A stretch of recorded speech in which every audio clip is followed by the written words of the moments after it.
Sweetheart, the spouse auxiliary luncheon isn't until noon, and you are currently blocking the flow of a line for men who actually have a job to do today." The words were spat with a practiced casual cruelty that hung in the humid air of the Fort Moore dining facility. Specialist Miller, a man whose physical presence was defined by the sharp angles of his shaved head and the tight fit of his camouflage sleeves over bulging forearms, didn't wait for a response. He didn't even look at the woman's face. To him, she was a literal obstacle, a splash of jarring, bright red tweed in a sea of tactical tan and olive drab. Virginia Blake did not move. She remained standing by the heavy industrial coffee urn, her long gray hair pinned back into a knot so tight it would have passed any inspection held on that post in the last 50 years. Her hands, mapped with the faint blue veins of age but steady as stone, continued to hold a thick ceramic mug.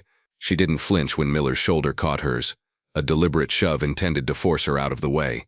The impact would have knocked a lesser woman off balance, perhaps even to the floor, but Virginia simply shifted her weight, a subtle adjustment of her center of gravity that suggested her feet were rooted into the very concrete of the foundation. She looked up then, her eyes a piercing pale blue that had seen horizons most of the men in this room couldn't imagine. "I believe the coffee is still brewing, Specialist," Virginia said. Her voice was not thin or wavering. It was a low, resonant alto, the kind of voice that used to carry across parade grounds without the need for a microphone. It was a voice that expected to be heard.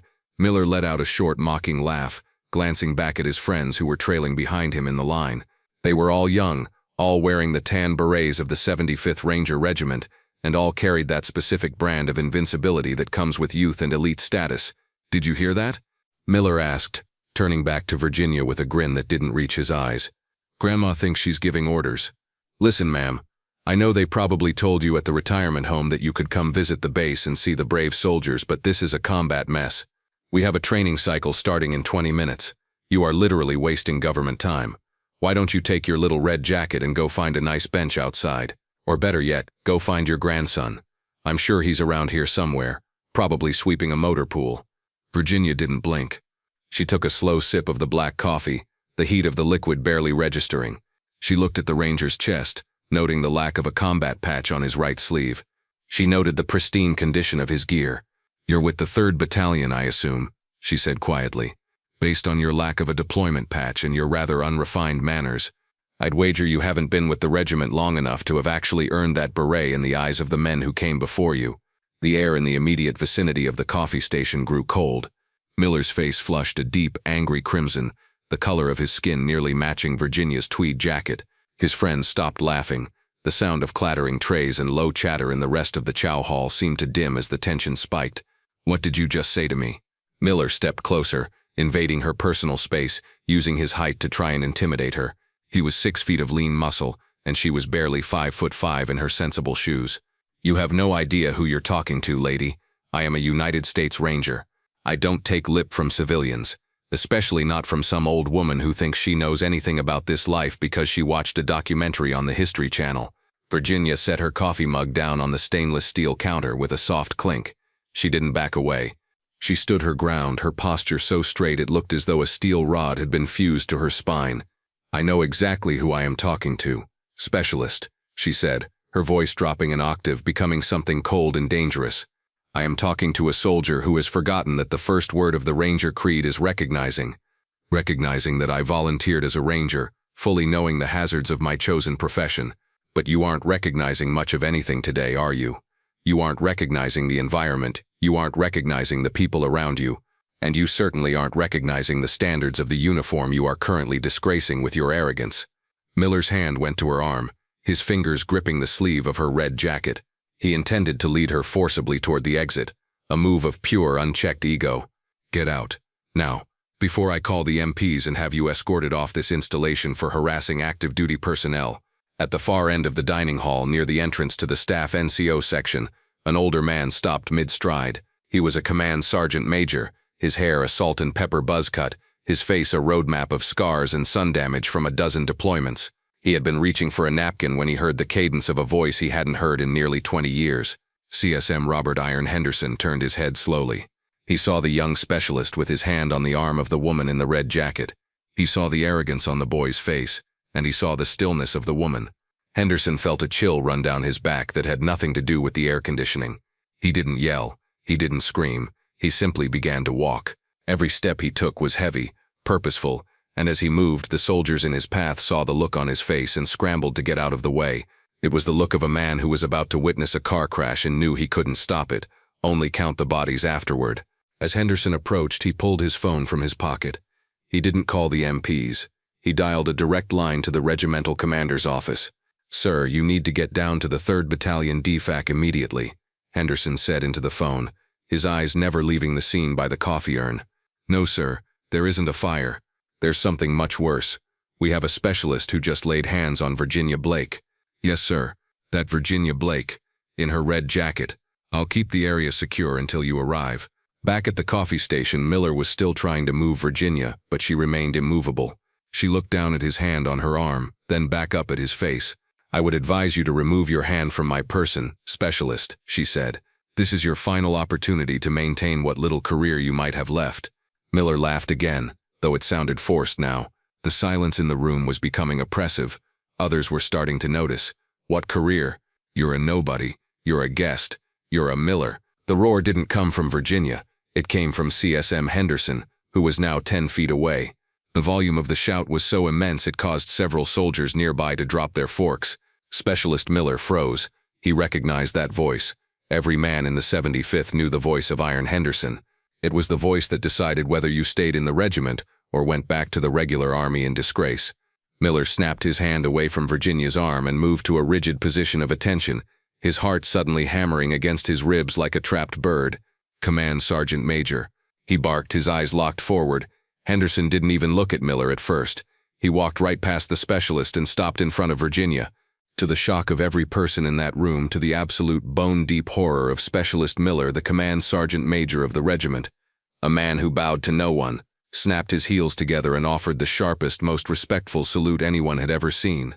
"Ma'am," Henderson said, his voice thick with a mixture of reverence and simmering rage, "on behalf of the regiment, I offer my profound apologies for the conduct of this." Virginia Blake looked at the Sergeant Major, and for the first time, her face softened into a tiny, knowing smile. "Hello, Robert. I see you finally made CSM. I told you back in Mogadishu that if you stopped trying to outrun the mortars and started listening to your RTO, you might actually make a career out of this." The room went deathly silent. Mogadishu. The word echoed in the minds of the younger soldiers. Most of them hadn't even been born when the Battle of the Black Sea happened. Miller's knees felt weak. His mind was racing, trying to process what he had just heard. This woman, this grandmother in a tweed jacket, knew the CSM from Mogadishu. Virginia reached into the pocket of her red jacket and pulled out a small, worn object. She tossed it lightly toward Miller. He caught it instinctively, his hands trembling. It was a challenge coin, but it wasn't like any coin Miller had ever seen. It was heavy, made of darkened bronze, and featured the Ranger scroll on one side. On the other, it had the seal of the Central Intelligence Agency and a set of coordinates that Miller didn't recognize. Below the seal were the words, "The first in." "Look at the date on the rim." "Specialist," Virginia said. Miller turned the coin over in his shaking fingers. The date was 1989. Below it were the words, "Operation Just Cause. I was on the ground at Rio Hato while your father was probably still trying to figure out how to shave," Virginia said, her voice like a velvet-covered blade. "I was there as a liaison between the Special Operations Command and the agency. I have spent more time behind enemy lines in a red jacket than you have spent in a pair of combat boots." At that moment, the double doors of the Chow Hall swung open with a bang. Colonel Marcus Thorne, the regimental commander, marched in.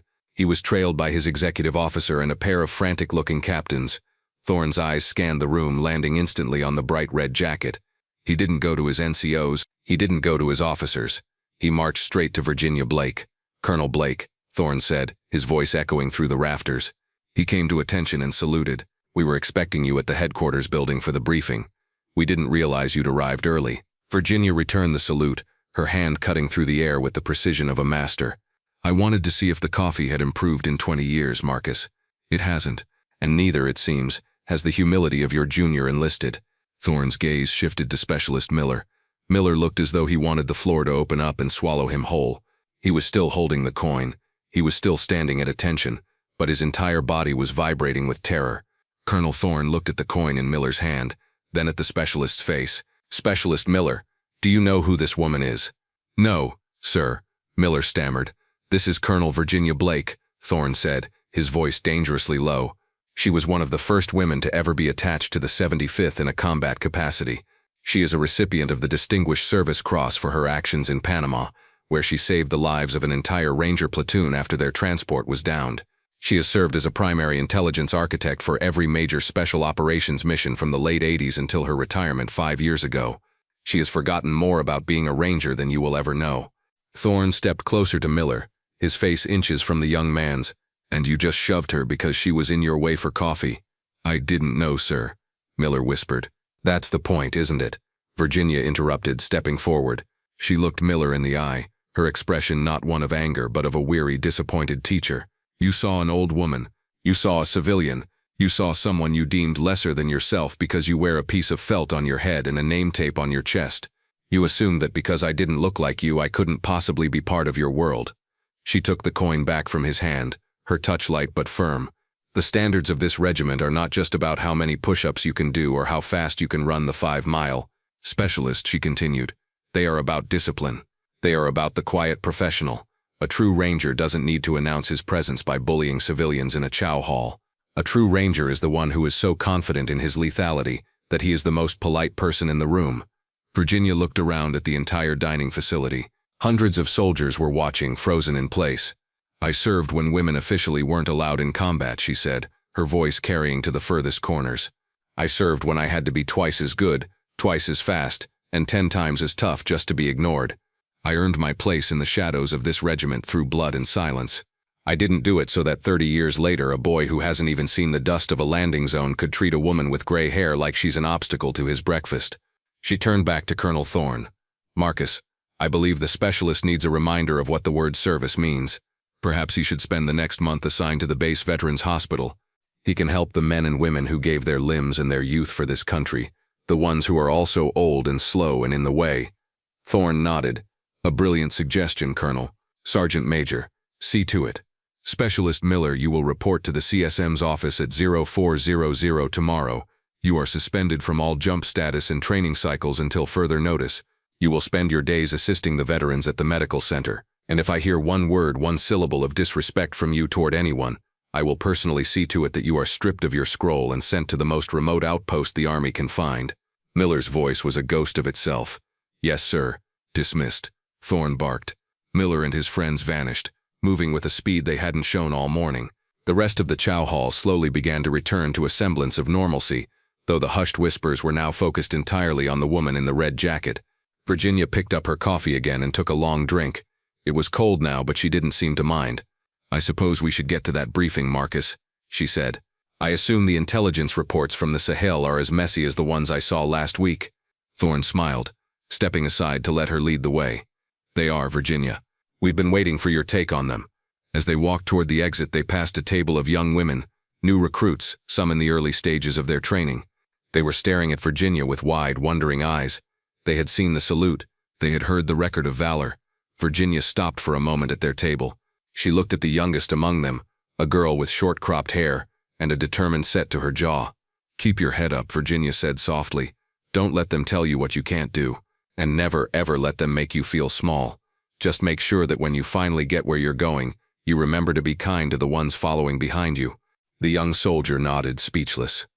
Virginia Blake walked out of the chow hall, the red tweed of her jacket a bright, defiant flag in the morning sun. Behind her, the legendary Iron Henderson followed 2 paces to the rear, a position of honor he hadn't afforded anyone in a very long time. The lesson of the day had been delivered, not with a weapon or a shout, but with the quiet, unyielding weight of 30 years of service. The old woman wasn't just a guest, she was the foundation upon which the house was built, and for one young Ranger, the world had just become a much larger, much more humbling place. The air outside the DFAC was crisp, carrying the scent of pine needles and diesel exhaust, the perennial perfume of a military installation. As Virginia walked, she adjusted the lapel of her jacket. To the casual observer, it was just a piece of clothing, perhaps a bit dated, a bit too bright for the setting. But for Virginia, it was her armor of choice for this stage of her life. She remembered the first time she had been on this post. It was 1982. She had been a young first lieutenant then, part of a small experimental group of intelligence officers. Back then, women were often relegated to the rear, to the administrative desks in the supply depots. But Virginia had a knack for languages. She spoke fluent Spanish and Russian, and a mind that could synthesize disparate pieces of data into a coherent picture of enemy movement. She remembered the resistance, the way the men in the jump school would look at her, waiting for her to fail, waiting for her to cry, waiting for her to give them a reason to say, "I told you so." She hadn't given them the satisfaction. She had outrun them, outshot them, and when the time came, she had outthought them. "Robert," she said, not looking back at Henderson, "do you remember the drop into the airfield during the invasion?" Henderson chuckled, the sound like gravel grinding together. "How could I forget, ma'am? You were the only civilian on the bird. At least that's what the manifest said. I remember thinking you were crazy for jumping into a live fire zone without a rifle." "I had a pistol and a radio," Virginia replied, her eyes twinkling, "and I knew exactly where the Panamanian Defense Force commanders were hiding. A rifle is just a tool, Robert. Information is the real weapon." They reached the headquarters building, a stately brick structure that housed the brain of the regiment. Guards at the entrance snapped to attention as they saw the colonel and the CSM, but their eyes lingered on Virginia. Word had already traveled via text and radio about what had happened in the Chow Hall. In the military, news moves faster than light, especially when it involves a legend and a fool. The briefing room was filled with senior officers. Maps were projected onto large screens, showing the sprawling, shifting borders of the African Sahel. There was a palpable sense of frustration in the room. The insurgent groups were moving with a fluidity that the traditional military structures were struggling to track. Virginia took her seat at the head of the table, next to Colonel Thorne. She didn't wait for an introduction. She opened a leather-bound folder and pulled out a series of satellite overlays she had brought with her. "You're looking at the wrong transit routes," she began, her voice commanding the room instantly. "You're focusing on the paved roads and the major water sources because that's what our doctrine tells us to do. But these groups aren't using doctrine. They're using tribal connections that predate the borders of these countries by 500 years. She spent the next 2 hours dismantling the current strategy and rebuilding it with the precision of a master watchmaker. She pointed out the subtle shifts in local market prices that signaled troop movements. She explained how the seasonal migration of nomadic herders was being used as a screen for weapons smuggling. The officers in the room, men with decades of combat experience, sat in silence, taking notes. They didn't see an old woman anymore. They saw a strategist whose mind was a strategic asset of the United States. When the briefing concluded, Thorne stood up. "Thank you, Colonel Blake. I think you've given us exactly what we were missing. We'll adjust the deployment orders immediately." Virginia stood, gathering her papers. "Glad I could help, Marcus. It's better to be useful than decorative." As the room cleared, Thorne stayed behind. "Virginia, about this morning. I've already contacted the hospital commander. Miller starts his duty at 0400. He'll be working in the palliative care ward." Virginia nodded. "Good. Nothing humbles a young man like realizing that the end of all that strength and bravado is a bed and a nurse. He needs to see the humanity in the people he thinks he's protecting. He needs to realize that the uniform is a temporary loan, not a permanent identity." She walked out of the building, the afternoon sun casting long shadows across the parade ground. She decided to walk back to the visitors' quarters rather than take the offered car. She wanted to feel the ground under her feet. As she passed the gym, she saw a group of Rangers finishing a grueling workout. They were drenched in sweat, their faces masks of exhaustion. One of them, a sergeant with a thick beard and eyes that looked like they'd seen too much, stopped and looked at her. He didn't shove her. He didn't make a joke. He simply nodded his head in a silent gesture of respect. Virginia nodded back. She reached her quarters and sat down on the small balcony, looking out over the base. She thought about the thousands of women who were now serving in every capacity, from the infantry to the fighter cockpits. She thought about the barriers that had been dismantled, piece by grueling piece. She reached into her pocket and felt the challenge coin. She remembered the night she had earned it. The humid heat of Panama, the sound of mortar fire in the distance, the weight of a wounded ranger she had helped drag to safety while the world around them was ending in fire and noise. She had been wearing a different jacket then, a sweat-stained flight suit, but the heart underneath it was the same. The next morning at the post hospital, Specialist Miller stood in the hallway, his spirit thoroughly broken.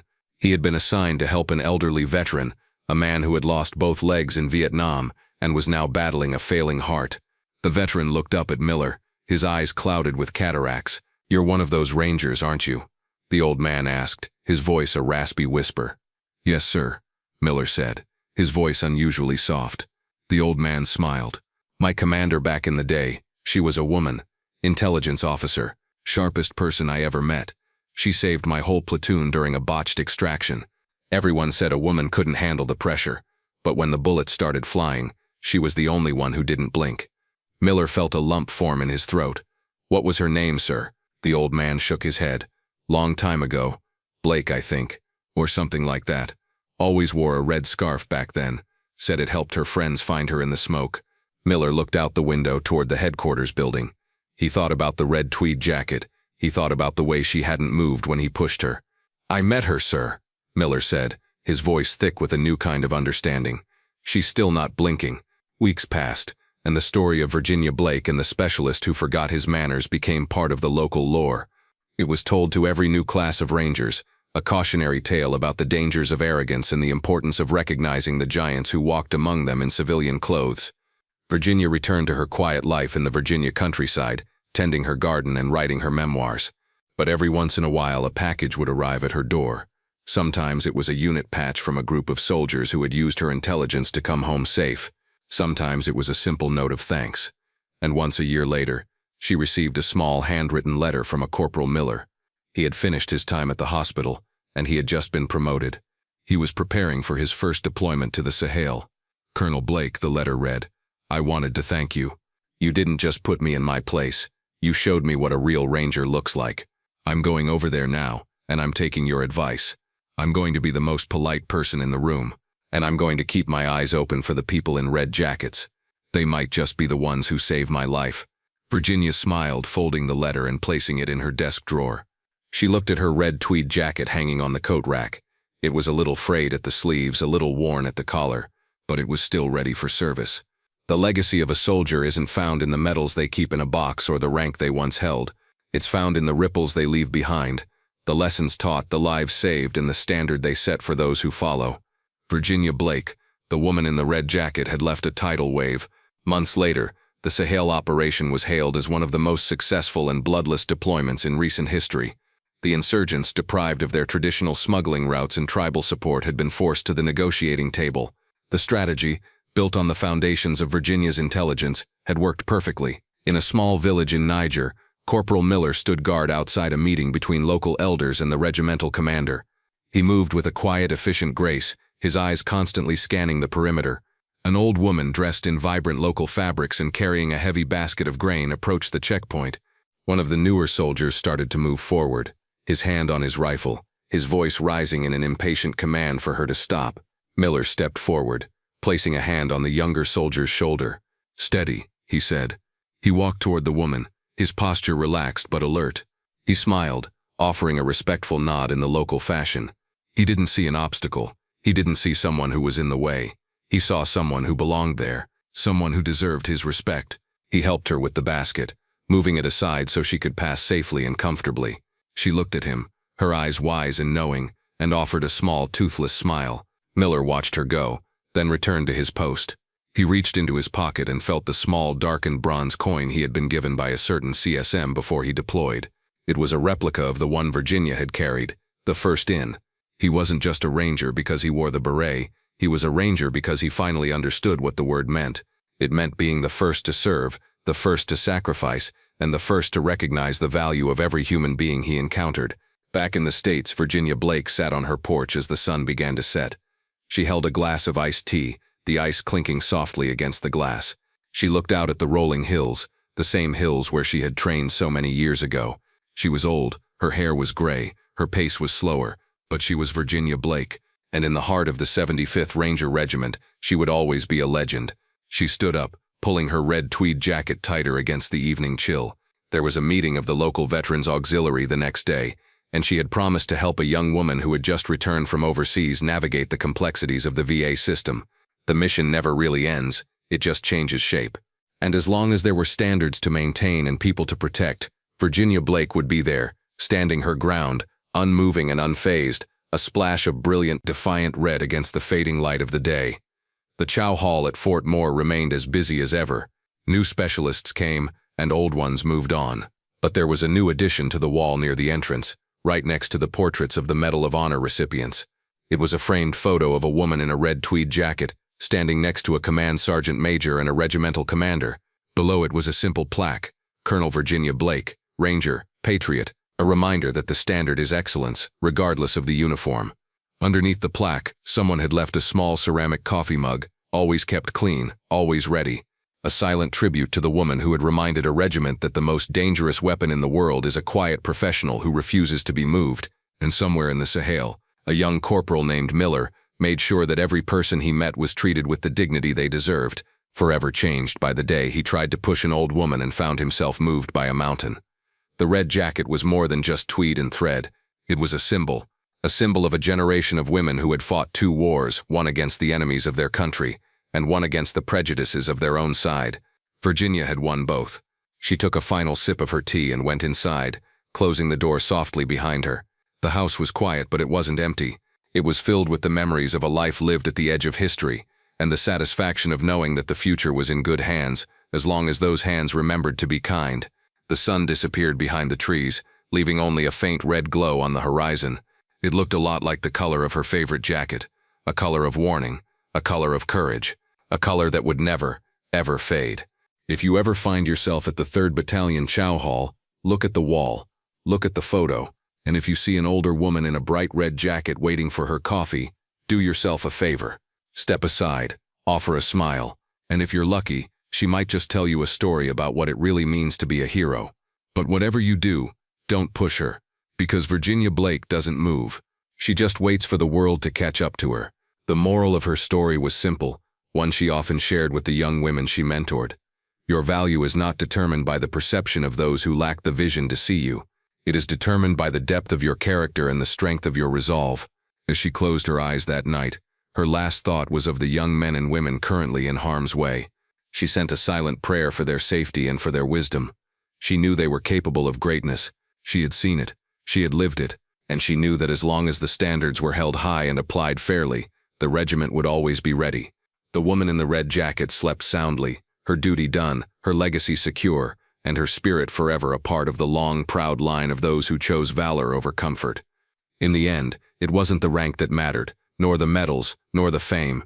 It was the simple fact that when she was needed, she was there, and when she was challenged, she stood fast. That is the true heart of a soldier. That is the story of Virginia Blake.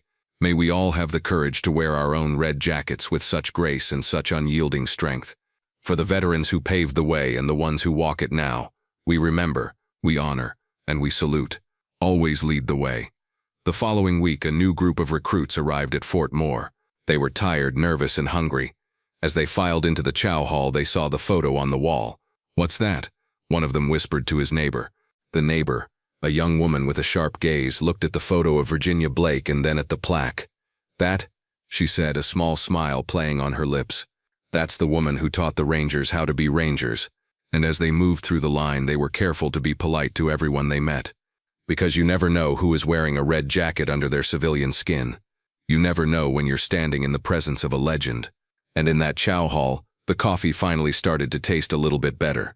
Not because the beans had changed, but because the atmosphere had respect. It turns out is the best seasoning of all. Virginia Blake would have agreed, and she probably would have had a second cup just to celebrate. The legacy lived on, one cup of coffee, one polite gesture, and one quiet professional at a time. The end. Thank you for listening to the story of Virginia Blake. If you enjoyed this tale of veteran valor and the power of the unassuming hero, please like, share, and subscribe to She Chose Valor. Your support helps us continue to honor the men and women who served our country with honor and dignity. Until next time, remember to stand tall, stay humble, and always recognize the heroes in your midst.